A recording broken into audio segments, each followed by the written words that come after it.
அனைவருக்கும் அன்பான வணக்கங்கள். இது மகா பெரியவா சொன்னது யூடியூப் சேனல். 23/5/2024 வைகாசி மாதத்தின் 10ஆம் நாள் வியாழக்கிழமை பௌர்ணமி. பௌர்ணமி அமாவாசை பௌர்ணமி இது இரண்டுமே பாத்தீங்கன்னா குலதெய்வ வழிபாட்டிற்கு மிகவும் உகந்த நாள். இந்த நாள்ல குலதெய்வத்தை நினைச்சு நீங்க வழிபாடு செஞ்சீங்க அப்படின்னா உங்கள் குலதெய்வத்தின் அருளால உங்க வாழ்க்கையில உங்களுக்கு இருக்கக்கூடிய பிரச்சனைகள் தீரும்.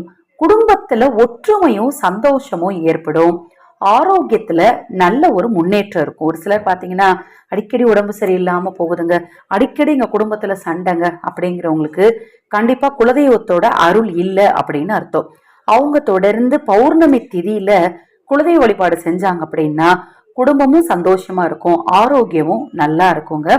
நீங்க இன்று பிரார்த்தனை செய்யும் போது ஒரு நிமிடம் உலகத்தில் உள்ள மற்ற ஜீவராசிகள் எல்லாமே நல்லா சந்தோஷமா இருக்கணும்னு சொல்லி மனதார வேண்டிக்கோங்க. உங்கள் வேண்டுதல்கள் சீக்கிரமா நிறைவேறுங்க. இன்றைய தினம் உங்கள் வீட்டுல குலதெய்வத்தோட படமோ விக்கிரகமோ இருந்தது அப்படின்னா ஒரு அகல் விளக்குல முதல்ல நல்லெண்ணெய் அல்லது நெய் ஊற்றி பஞ்சு திரி போட்டு தீபம் ஏத்தி வடக்கு திசை நோக்கி உங்க குலதெய்வத்துக்கு முன்னாடி வச்சிருங்க. வச்சுட்டு உங்க குலதெய்வத்தை மனதார வேண்டிக்கோங்க. என் வாழ்க்கையில இருக்கக்கூடிய பிரச்சனைகள்லாம் தீரணும், நல்லா இருக்கணும், சந்தோஷமா இருக்கணும், குழந்தை குட்டிங்கெல்லாம் நல்லா இருக்கணும், வீட்டுல நிம்மதி இருக்கணும், தொழில முன்னேற்றம் இருக்கணும் அப்படின்னு சொல்லி மனதார வேண்டிக்கோங்க. வேண்டிட்டு உங்க வீட்டுல நேர சமயக்கட்டுக்கு போங்க. சமயக்கட்டுக்கு போய் ஒரு கைப்பிடி வெல்லம் எடுத்துக்கோங்க. நாட்டு சர்க்கரையா இருக்கலாம், மண்டை வெள்ளமா இருக்கலாம், இல்ல அப்படின்னா பனை வெள்ளமா இருக்கலாம், அச்சு வெள்ளம். ரொம்ப சிறப்பு பாத்தீங்கன்னா இந்த அச்சு வெள்ளம் தான்.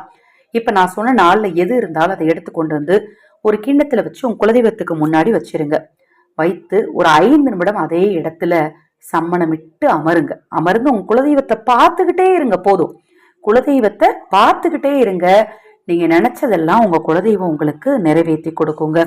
அதன் பிறகு அந்த வெள்ளத்தை எடுத்து குழந்தைகளுக்கு கொடுக்கலாம், இல்ல எறும்புகளுக்கு தானமா கொடுக்கலாம், இல்ல பசுவிற்கு தானமா கொடுக்கலாம், இல்ல நீங்க சாப்பிடறதா இருந்தாலும் சாப்பிட்டுக்கலாம். இந்த எளிமையான பரிகாரத்தை நீங்களும் செய்யுங்க, மற்றவர்களுக்கும் சொல்லுங்க. தொடர்ந்து நம்ம சேனலை பாருங்க, இன்னும் எண்ணற்ற பதிவுகள் தொடர்ந்து வர இருக்கு.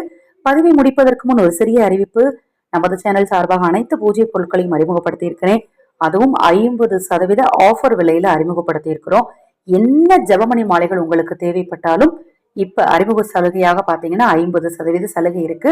உங்களுக்கு என்ன பூஜை பொருட்கள் தேவைப்பட்டாலும், ஆதரவற்றவர்களுக்கு உணவளிக்க விரும்பினாலும், இந்த கல்வியாண்டில் ஆதரவற்ற ஏழை குழந்தைகளுக்கு கல்விக்கு ஏதாவது உதவி செய்யணும் அப்படின்னு நீங்க நினைச்சாலும் 9344692042 இந்த வாட்ஸ்அப் எண்ணுக்கு தொடர்பு கொள்ளுங்க. அதை பற்றிய தெளிவான விளக்கம் கொடுக்கிறேன். ஹரஹர சங்கர ஜெய ஜெயசங்கர, ஹரஹர சங்கர ஜெய ஜெயசங்கர. மகா பெரியவா திருவடி பாதம் சரணம் சரணம். இந்த பதிவை கேட்டுக்கொண்டிருக்கும் உங்களது அனைவரது வாழ்விலும் மகா பெரியவா அருளால நல்லதே நடக்கட்டும்.